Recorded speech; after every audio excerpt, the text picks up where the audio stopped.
was really not looking forward to this. Not to start off the video sounding like a grump, but it's worth putting in perspective just what I thought this whole experience would be, just so we're on the same page. I thought that the movie would be mind-numbingly boring, and the game even more so. I mean, it doesn't really look like anything more than shovelware. And then there's the added responsibility of ending a top shelf channel meme, but there's always more of those to go around. As I've been teasing this as a big video over the past months, I've also been building it up in my mind as this thing that I half hope never happens, because I've lost count of the amount of times that I've started playing a game with the intention of making a video about it, but then just canned the whole thing and quit simply because the game is bad. Like, I know that might seem surprising as I cover a lot of like really trashy looking games, but I really like shining a light on the good ones or the super interesting ones rather than just trashing bad games. It's not really my style. Actually watching the movie was pretty painless though. I think it's paced too quickly to have any impactful scenes, but it's a watchable kids movie, even if I didn't get anything out of it as an adult. It did feel super lazy though. Like, I don't understand why, just like Cars, this also had to be about racing, and there are characters that are just straight rip-offs of Chick Hicks and Doc Hudson, and they serve exactly the same roles in the story: a cocky rival racer and a grumpy veteran trainer.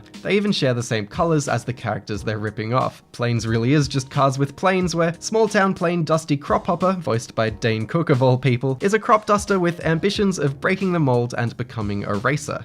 It plays out pretty much how you'd expect. In steps the video game, releasing on every Nintendo system it could about a month before the movie, as well as releasing on Steam, which is the version we'll be looking at. It's developed by a company named Behavior Interactive, who are most well known for making Fallout Shelter, and then getting sued by Bethesda for using Fallout Shelter's code for a Westworld game, and they also did a bunch of other licensed games, including some for Disney. Until 2010, they were known as Artificial Mind and Movement, and among the huge amount of games they developed, they made some decently well-remembered stuff like Monster House and Chicken Little. I actually really enjoyed their first attempt at a big original game with Wet, which I think is an underrated, stylish, acrobatic shooter thing, but that's another video. Planes is a game where you fly planes. The controls and feel here are exceptionally intuitive for a genre where it can often feel a bit unnatural at first. Just make sure you're using a controller and not a keyboard. The left stick pitches and turns, and the right stick does a roll when you flick it left or right. Flick it up and you'll do a 180, and flick it down and you'll do a backflip and keep going forwards. It's really smooth and arcadey, which is great and good for kids, but it does come with the side effect of being almost instantly masterable, which is more of a shame than it might otherwise be, because every single plane controls pretty much the same, or at least close enough, no matter the shape or size. The game is broken up into 4 different modes, with the main one being the story mode, where you play through essentially what's 7 different mini campaigns for each plane, and each has 4 bite-sized missions. I'd seen brief bits of gameplay before playing this, and I always thought it just looked like some sort of super lame cross between like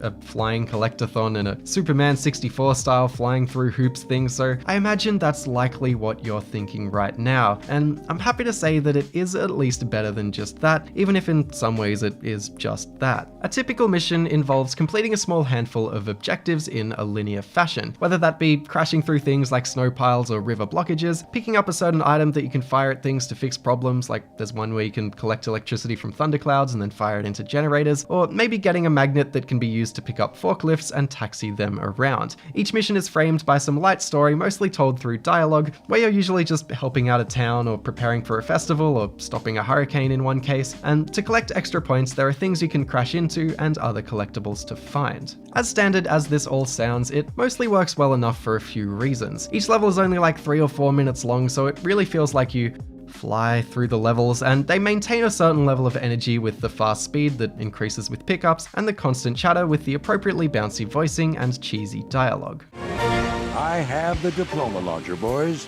Now for delivery.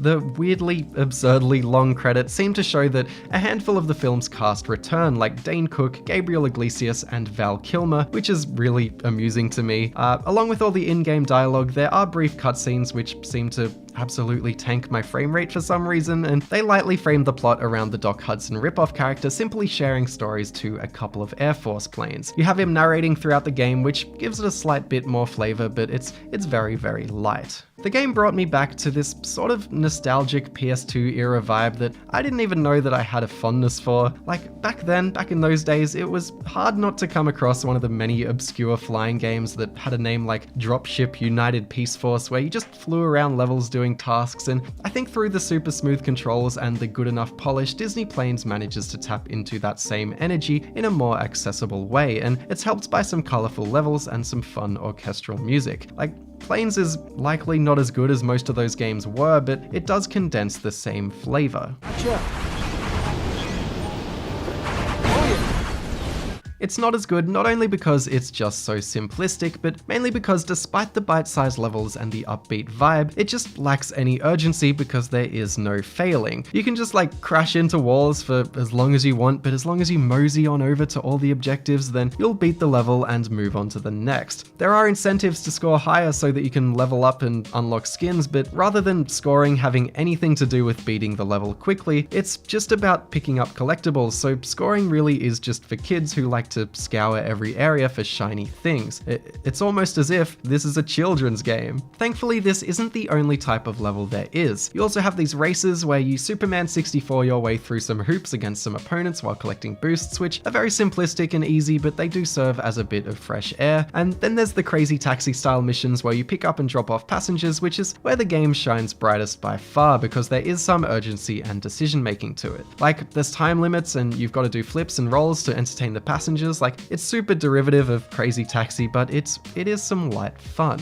I just wish that the rest of the game tried to have that same excitement to it, and I actually think that there's a really simple fix here. This isn't just my love for the Birdman talking, but all they had to do was turn this into Tony Hawk's Pro Planer. Have a 2 or maybe 3 minute timer, have a checklist of objectives where they're no longer linear and there's more of them, have each plane have its different stats that you can build just like in the Tony Hawk games, and have each location as its own level. That way you lean a lot heavier into that nostalgic PS2 vibe that the game seems to stumble upon, and it's way more exciting because it's actually challenging and you have to decide the most efficient path between objectives. While they're at it, throw in some songs by Goldfinger and the Distillers and you're all set. For less of an overhaul, more mission types would be nice. Like, it's weird that there's no dogfighting in a game called Planes, but you know, maybe that'd be too violent or something, and maybe the racing could have weapon pickups and become Mario Kart in the sky. In fact, there are other modes outside the story mode, with one of them basically being Mario Kart in the sky. So while the races in the story mode are just simple Superman 64 levels, exit that and suddenly you have a way better racing mode that absolutely should be integrated into the story for more variety. Like, this mode is itself better than anything the story has to offer, so I don't understand why it's just a side thing. As you've likely just noticed, this has split screen, even on PC, so you can do literally everything in the game with a friend, which is great for the kids. Everything is more fun with a friend, I guess, and I enjoy annoying mine by asking them to play these games with me. There are 2 other modes, with one letting you fly around the levels with some collectible puzzle pieces lying about if you're so inclined, and the other is called Balloon Pop, which has you trying to pop balloons within a time limit to get a high score. It's too simple to be much fun. I think that sentence sums up Planes. It's just too simple to be much fun, but it's light and it's bubbly and it's harmless, so I don't really have much to rag on. Funnily enough, I'd say the exact same thing about the movie. If you're 3 years old and somehow have the comprehension skills to figure out what I'm saying right now, then this game would probably be too simple for you too, but your normal 3-year-old friends are gonna love it. As for everyone else, the meme is over. Rest in peace.